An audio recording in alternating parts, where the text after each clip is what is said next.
Alright, so we're almost through September into October. That means the summer movie season has officially ended. I had a chance to check out 20 movies, and today I'm going to be doing a tier list ranking of them.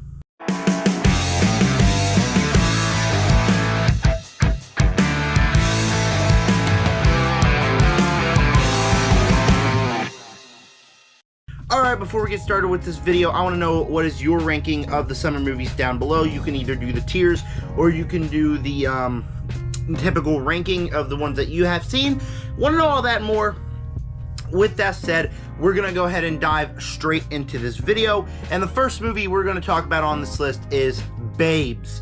Babes is not the movie that you really want to go see at a secret screening with your mother. Because I didn't. I had no interest in seeing this movie at all. Had a feeling that the screening would be this movie. Still went with my mother anyways because I'm losing some brain cells, I guess. Whoa! What an experience. What an experience.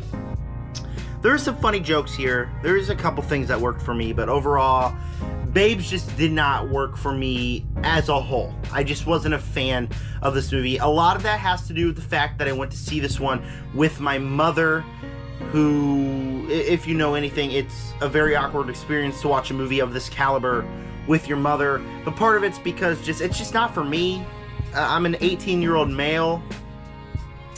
So half the jokes didn't land. Most of the jokes didn't land. The overall premise of pregnancy, not really something that really adheres to me. I didn't really find this one enjoyable whatsoever. And part of the reason that kind of affected that as well is because, like, the movie felt like it had 20 minutes left at one point, and it still had another hour left. So it just kind of felt like I was sitting there forever. So just overall, not my type of movie. Not a movie that I really enjoyed. So this one is going in the category burnt out. We didn't go over my categories yet. So here are my categories. We got Summer Classic. We got Fire, which I used a fire emoji. We got Fun in the Sun, which is good movies. We got Meh, because I couldn't think of a summer pun for that. It's pretty much self-explanatory. We got Burnt Out, which is where Babes is in, where it's just movies that I'm not the biggest fan of. But for Babes, I can see other people liking it. People did in the theater laugh a lot, enjoyed the heck out of this movie. So Burnt Out, not really for me. And then we got Sunburnt, which is the worst movies of the year so far. Alright, our next movie we're going to talk about, Furiosa, a Mad Max saga. This is a movie that George Miller wanted to make for a long time. It was always a story that he wanted to tell. After watching the movie, I don't necessarily know if the movie needed to be told. Watching the movie, I didn't really feel as if the story was something that needed to wait so long. I felt as if it was all explained properly in Mad Max Fury Road. I think that was one of the best aspects of that movie. And I just don't necessarily think that this movie was qualified enough for the story like that. Doesn't mean I didn't like it. No, I still enjoyed the movie. I still really did like the movie. I really enjoyed the action sequences. The last hour of the movie, when it turns into a full Mad Max thrill ride, I really enjoyed. That was easily the best part of the movie. Some of the best theater experience I've ever had, because I went to see it on the biggest screen I could, and it looked fantastic. This was, for the longest time, the movie that I highly recommend you go see in the summer, because this was awesome theater experience that really enhanced the experience here. Chris Hemsworth, awesome villain. Anya Taylor-Joy, solid as this character. But like I said, I just couldn't help but feel after watching the movie that it was definitely a story that didn't need to be told. We didn't need to see this because it was already explained. So, like, kind of the hype surrounding it, I just didn't really get. And so I still liked the movie. I still thought it was a good movie. But it just, somehow for me, it just didn't feel like it was a necessary movie. But I still did enjoy it. There's still awesome stuff in this movie. Furiosa is going in the Fire category. Then we got M. Night Shyamalan's daughter, M. Night Shyamalan's The Watchers. I didn't know what to look forward to in this movie. I'm not really an M. Night fan. So I headed into this one kind of nervous. I didn't know if I'd like it. And honestly, I walked away from this one and I thought it was pretty good. I did enjoy this movie. I thought it was actually a pretty good movie. It's the first act, awful stuff. There was sequences where they try to explain character growth, like the character is talking to a pet bird, is how they explained it. Like, oh, I'm putting on a wig because I don't want people to know my true identity. Don't You Have Secrets Too? She's talking to a bird at this point. Absolutely ludicrous stuff. Thought I was in for an all-time stinker after that, but eventually the movie did get good. I find that the creature design was creepy. It's not necessarily a scary movie, but I do think that the creature design is creepy enough. There's some thrilling elements in here. The characters I really liked, and the overall mystery of what's actually going on I thought was intriguing, and the answers were resolved pretty well. So this is a movie I really did enjoy. And even the third act, people were saying how bad the third act was. I didn't mind it. I didn't hate the third act. I don't think it was an all-time third act, but I didn't hate it. So overall, once we get to the actual meat and bones of the movie, I did really enjoy this one. I'm gonna put The Watchers in Fun in the Sun. Then we got Ezra, another movie I went to a secret screening of. I was hoping that this one would be The Watchers. I really thought it was going to be. It was Ezra. Not gonna lie, the movie came on, and I was considering walking out.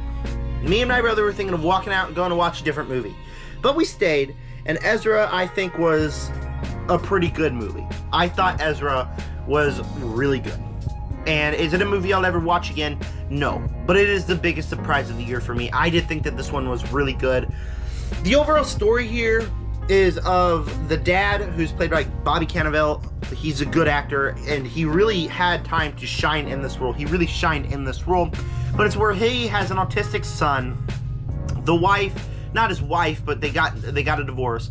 But she wants to send him to a school for the special needs. He doesn't want to send him to a school for the special needs, so he kidnaps the son, takes him on this road trip to try to prevent him from going on the special needs school. A whole bunch of chaos ensues from then on forward. It's not necessarily a comedy. It's got great themes to it. It can be very personal for a lot of people. It can be really emotional at times. This cast is all-star. Bobby Cannavale, Robert De Niro, Rose Byrne, all-star cast. Even the kid who played Ezra was really good in this movie. It was an accurate representation of autistic people, doesn't really shine away from that. So that's something that I did really, really enjoy about the movie. Really emotional as well. I shed a tear in the third act. I thought this was a really good, well-done movie. It's also going in the fire emoji category, but at the same time, I don't necessarily think I would ever go back and rewatch this movie. Then we got Deadpool and Wolverine, and I had a hard time choosing fire emoji or classic, because I don't necessarily think that this is a summer classic movie. Definitely not as good as some of the old Marvel movies that were in, like, the Infinity Saga. No. I did have a fun time with this. It's going in summer classic. The best movie so far. I just had such a good time with this movie, because it's a movie that idols the old days of 20th Century Fox. It doesn't bash it. Well, it bashes it because it's Deadpool. It bashes everything. But at the same time, it's also kind of respecting it, as we get to see Blade, and we get to see Elektra, and we get to see Channing Tatum's freaking Gambit.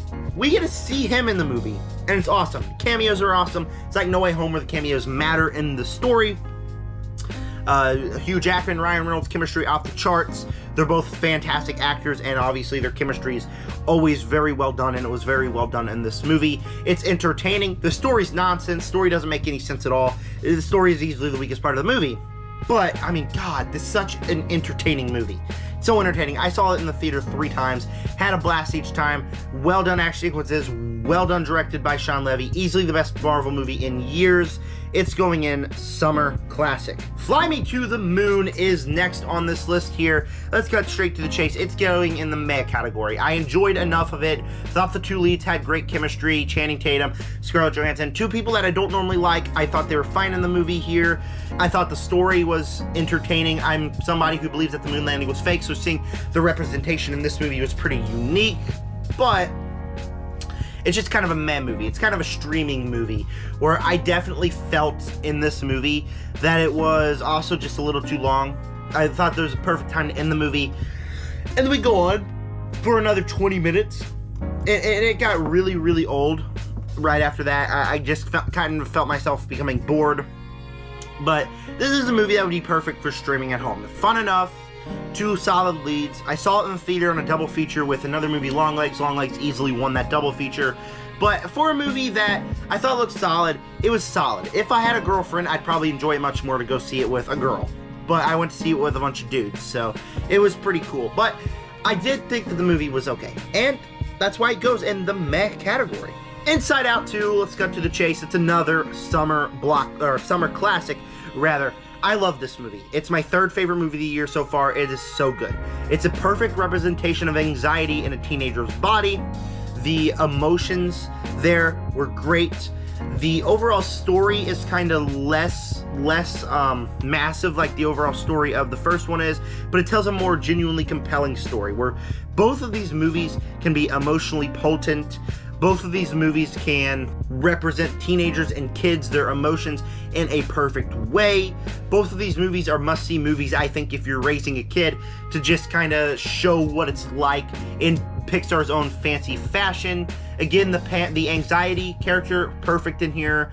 The anxiety attack at the end of the movie, I thought was really, really, really represented well. And this is the main thing I have to say about the movie, is that it was a perfectly represented movie. This is a perfect movie to watch with your family because it has a story, it has emotions, it has a story that needs to be told, but it's also very entertaining for younger kids. There's plenty of Pixar mishap and a bunch of fun stuff that happens. This is easily, again, Pixar's best film in years. It's better than the first one. It's in my top 5 of Pixar. I really, really love this movie. I saw it twice, and I loved it every single time.